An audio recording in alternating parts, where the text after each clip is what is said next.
Well, do you know the story about Fetty Wap? Nope. So Fetty Wap, 2014, 2015, was one of the biggest rappers in the world. I remember Fetty Wap, yeah.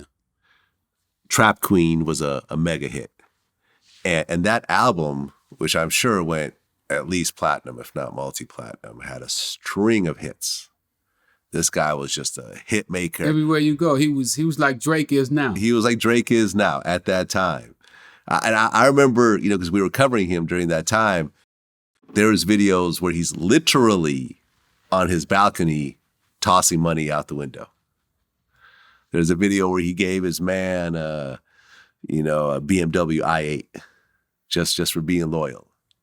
Had a bunch of kids with a bunch of different women, bunch of baby mothers.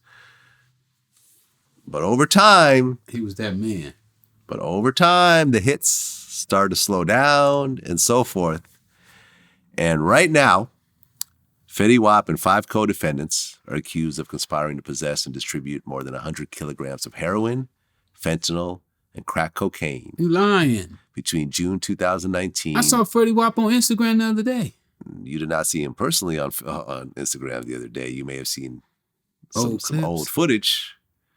Yes. That dude was selling. Between June of 2019 and June 2020. The scheme involved using the U.S. Postal Service and cars with hidden compartments to move drugs from the West Coast to Long Island, where they were stored in distribution to dealers on Long Island and to New Jersey. Wow, that's sad. He has pled guilty. He is awaiting sentencing. He actually was out on bail. He was on a $500,000 bond.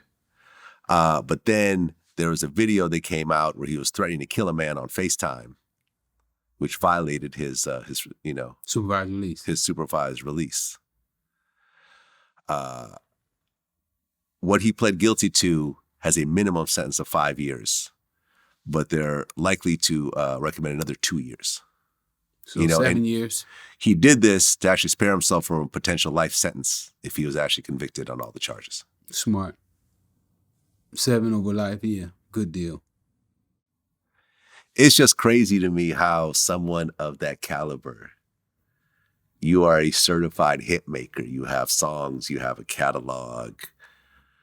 You may not be hot right now, but you know how music goes. Those guys depend too much on the labels, though. When the labels... Yeah, he was signed to I believe, 300, same label as Young Thug.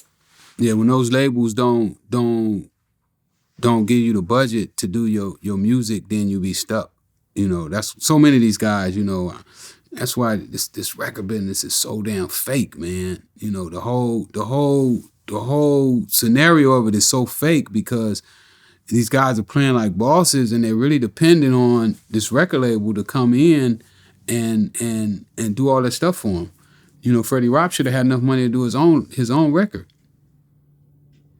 When you reach that level, you're supposed to take some of that money and tuck it.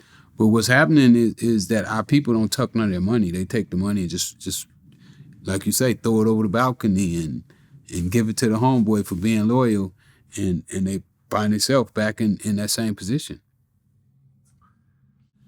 Yeah. I mean, listen, I remember when I first started making money at 25, 26, I blew it all.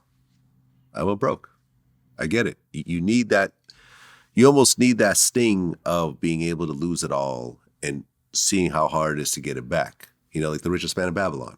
That was one of the stories in there. Like, you read that book? Of course I read that book. Of course, before we met. Before we ever met. I remember the story about the father was the king and the son, how instead of essentially giving all the gold to a son, he gave him a little bit of gold and said, go figure it out and go wander for a couple of years and figure it out. He gave him the clay tablets of wisdom. And the son ended up fucking the money off and losing it and getting ripped off. But over time, he kind of figured out what to do with it. He went back to the clay tablets. Uh-huh. And then when he went back and paid his dad, he gave him back 4 bags of gold and said, this is how much I appreciate your gold. Yep. And then he gave him 10 bags of gold for the clay tablets. So basically, he told his dad that the clay tablets was worth 2 times what your gold was worth. Your gold was valuable. Mm-hmm. Your gold had value to me, but your wisdom outweighed your money. Yeah. So that was a lesson in that story, is that your wisdom is much more valuable than the gold, and that's what we got to get today. Our people got to understand that the wisdom is more valuable than the gold, but they keep valuing the gold. No, listen, absolutely. When I went broke, now I didn't have millions, but I had, hundreds of thousands during that era. And it all came crashing down, and I ended up homeless, and I ended up sleeping on couches. And it took me a decade to get back to where I was before. It took me a whole decade of working from the very bottom, from a totally new industry, from a mixtape DJ to doing documentaries to eventually figuring out to Vlad TV. But I remember I said, I am never going to fuck off my money again. I am never going to assume that this money I have right now is going to keep coming at this pace. Well, that's the problem we having right now. Everybody done fuck that PP money off. Man, that PPP money. And it fucked them up. Oh yeah. Yeah, I interviewed one of the Baby Blue from Pretty Ricky. Went to prison. Is in prison right now over a PPP loan that he bought Ferraris with and the such. Wow. It was too easy to get it.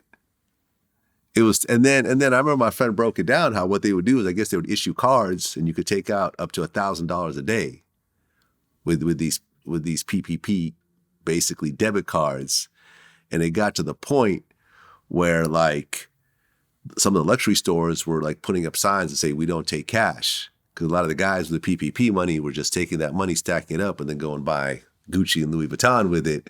To the point where that's why, remember how, you used to be able to go, I mean, now you can't again, but during that time, you couldn't go into the store. You'd have to wait in a long line and have a person escort you through and everything else like that. Yeah, a lot of people went to prison over that shit. And are still going to go to prison over that shit. We never touched it. We felt like, okay, this seems like a loaded game here. Yeah. Well, that's what's got the streets fucked up right now, because they ain't got that money no more, and they had a taste of it, and they want it again. Yeah. And now they're going into armed robberies and the stuff that'll really get you time.